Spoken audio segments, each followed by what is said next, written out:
Howdy folks, it's Thursday morning and we're running the 3D printers again. Because of some other shows that have had this topic a little bit and they've touched on different things, I thought maybe we should touch on it too.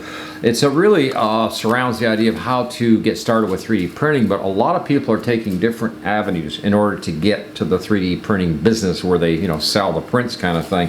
And there's a lot of different ways to do it. I thought maybe I should explain how I'm doing it and how it relates to anybody could do it, in terms of how I started and how I got going. And I think we probably need to cover that, and just have a good conversation about it. So there is a lot going on out there. There's a lot of different ways to start 3D printing. So let's cover that.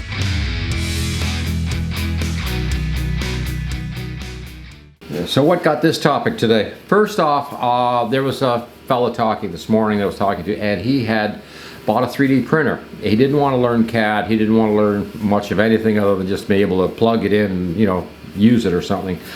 And that kind of limited him to a lot of things. And he started buying these, I guess we'll call them subscription plans, where you can go on like Things, something like that, printables, that sort of thing. And you're buying into like a subscription-based deal so that he could download certain free STL files from these designers, and then he could sell that online. And he very quickly found out that subscriptions were running amok with piling up $10 per designer, and pretty soon he found out over the next few months that he wasn't selling anything. So the problem out there was that everybody else is doing it too. So you're sort of like going down a road that's mainstream, that's easy, it's easy track, whatever you want to call it. It's not going to work. It's rare. It might work for somebody, but you're almost into like you have to be that 1% guy or whatever in that pile. And part of the problem is your overhead. Just think about what it might cost to have an area set up with 3D printers. Also, the amount of money you've invested in those 3D printers. Plus, if you got a good source for filament, that's a good price. And if you got the time to sit there and print all this stuff up, and then good shipping costs, that sort of thing, you're competing against everybody else. So he's realized that he's going to have to learn a CAD program and design his own products in order to market them on the internet. That's kind of where I'm at now, but when I got started, my startup was all very different. First off, was more than 10 years ago, I bought a CR10. At that time, it didn't have auto bed leveling. It didn't have auto filament run out. It didn't have any of those nice features. It was a very, very basic, very raw machine.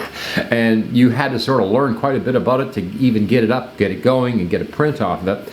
It did have one reasonable quality to it that I really liked, and that was that the bed size was 300 by 300 millimeter. I don't know what it was like 350, 400, whatever it was millimeters. So it was a big machine as far as it could make big things, and I thought that's good because that doesn't limit me to only small products. Like the Bamboo Labs 256 kind of limits you a little bit more about what kind of size you can deal with. There are other ways to do it. You could slice it and glue it together or something if you want to make something larger, I guess. But right now, even now, all of this, well, we'll get to. Hang in, and we'll get to the part where get to the bed size. It really plays a lot of important roles with what I'm doing. But at that time, I was working for a company that was involved. They were in like the top 50 Fortune 500 companies. And the head of the, one of the departments of I think it was we won't say who he's with, but one of the head of the departments came to me and said, I understand you have one of these new 3D printers. He didn't know much about them. He said, we have a project in mind right now, and we need to have it designed and built, and make a prototype and see if it's workable, send it to head office, have them check it. If it's all passed and goes ahead, everybody will want one. All our franchises and whatever out there will get this thing. So anyway, make a long story short, make it short as possible. I went ahead, I had to sign some paperwork for security and whatever. But anyways, I got this thing home, sat down, measured all up, and made what they wanted. And we did 2 tests. The second test was successful. First one was a little bit of a failure, but the second test was perfect. And so he said, okay, we're going to send it over, and it was approved. And I thought that at that time I was going to make a gold mine, because I thought, well, I'm going to have to supply all their avenues, like all their different stores and things, with with these things, and that everybody would need one. Every store would need, 50, 500, whatever pieces. Oh my God, like, oh, I'll need, hundreds of 3D printers cranking night and day to, catch up with this. Anyway, yeah, they paid me some big money, which was good, and then they sent it off to a shop where they, process and manufacture the parts. So in other words, after the prototype, they told me, thanks for your services, adios. Oh yeah, it was like, so I was a little disappointed, but it was like, okay, it is what it is. Then I went ahead and I sat down and spent a long time learning more and more into Fusion 360. Started focusing on that one. At first I tried all the different CAD programs, from FreeCAD, Onshape, and Shaper 3D, and SolidWorks. Just tried all the different, a little flavor of everybody's CAD programs to see what I liked. And I have to admit, even to this day, I like Fusion 360 over everything else. The closest thing to it that I thought was kind of interesting was the plasticity, because you own the program, and it was like, that's really cool. The problem is it doesn't work like Fusion 360. It works more like Blender, and I can't stand Blender. I'm not a Blender person by any means. Blender and me just don't mix, So anyways, using that, I started designing some things around the house and just handy stuff. And whenever something came up, then I thought, you know what, I can just 3D print that part for myself. So I would. And eventually, years later, somebody got on my case about it and says, hey, you need to be selling this stuff online that you make, because other people would like to have that, as well. So I said, okay, a couple of years ago, I thought, we'll test the waters. We'll throw a couple pieces of things that I make on Etsy. And some of the stuff has been around for 4 or 5 years with me. And all of a sudden, here I am, 2, 3 years ago, putting it on Etsy. And it was like, boom, it was selling. And it was like selling for, a price that would give me some kind of profitability to the machine. So they're kind of like paying for themselves. And I'm making a little bit of, a very small amount of coin for myself. It was like, wow, this is awesome. Oh, man. So I started designing more stuff and looking around to see what I could design. But what I did was I went ahead and started marketing more and more of the things that I made for myself, stuff that makes my life work. And that's probably the best advice to anybody out there. They ask about, well, how do I find a product that I can sell? Well, the first step is probably learning Fusion 360 or a CAD program that you're pretty proficient in. Get you a good 3D printer.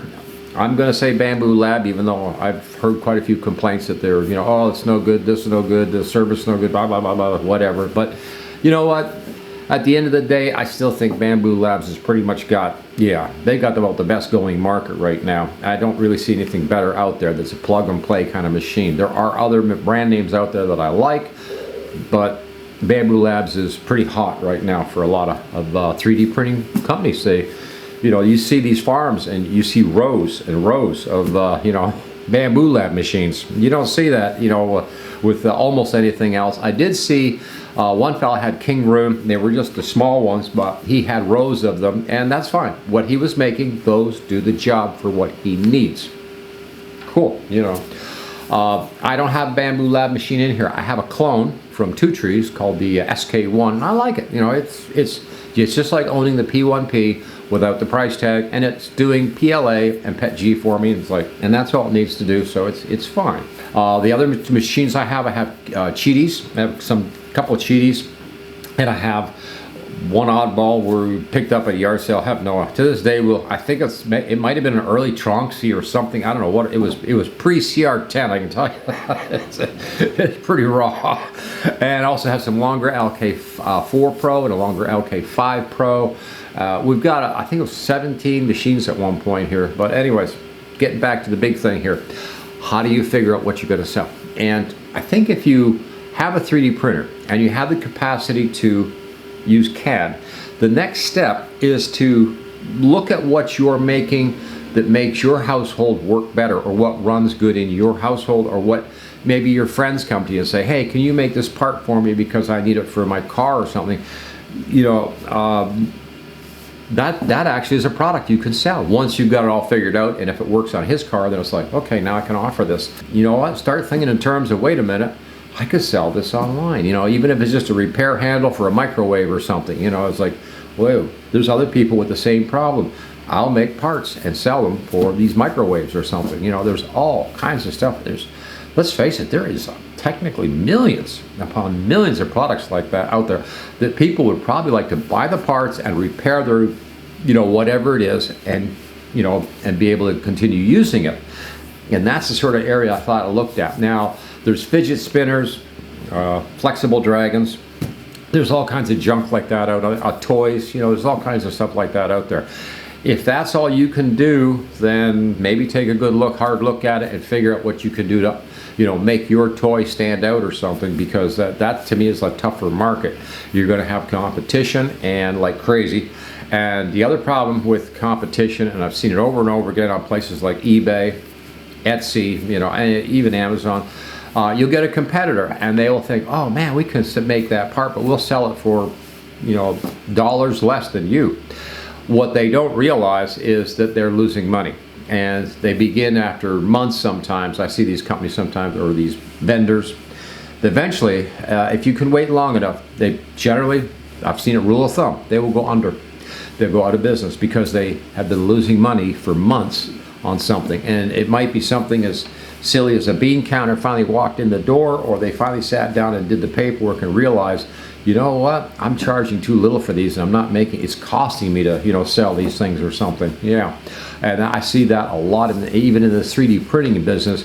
I've got some copycats right now that have kind of upset me a little bit, but they're undercutting my prices, and yet their product is poorly made. You can see it's poor in their pictures and everything, but it's like, you know what, if they can sell that bad looking piece instead of me, fine, but the problem is that price tells me you're not making any money. There's no way. And in fact, you're losing money, and the more of those you sell, the more, you know, you'll have a wake up day one day and realize, yeah, I can't be selling that for that price. I need to sell it for at least the same as, you know, his price, just to have a little bit of profit at the end of the day. And that's what happens.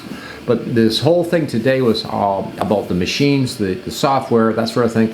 And see, the other thing that you might as well be prepared for, if you get into a situation where you do have some machines like me.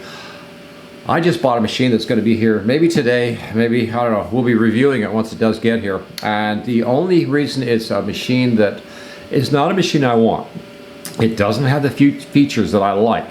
It's not a pretty looking machine. It doesn't, it's not, you know, comfortable with space. It takes up a lot of space. It's, you know, it's large.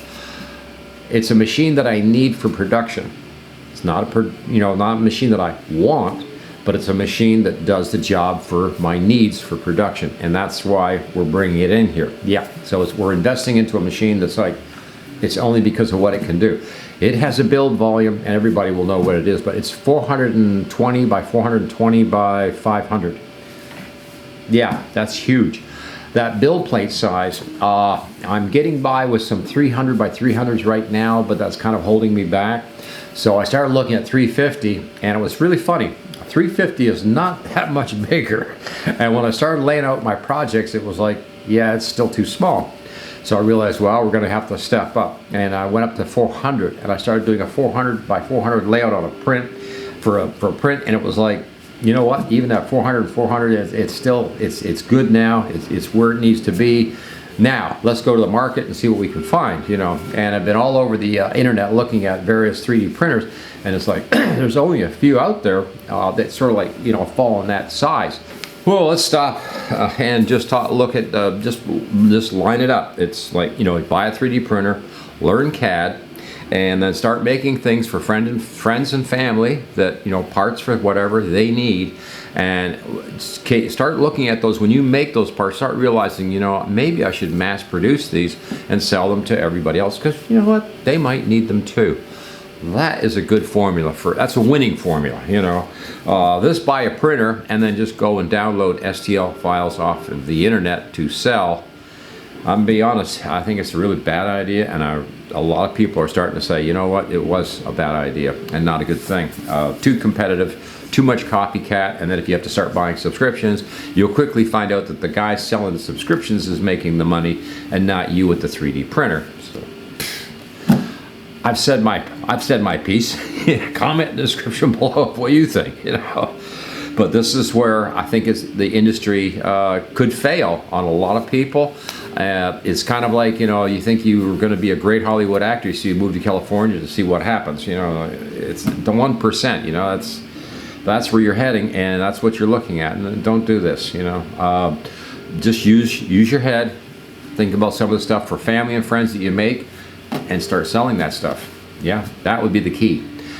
I'm going to get out of here. I've rattled enough today, but thanks for watching. Hey, yeah, always, you know, check it in. Please share, subscribe, and ring the notice bell. And man, we will be back with other stuff. But hopefully, this machine will be here. It's not here right now. Over and out.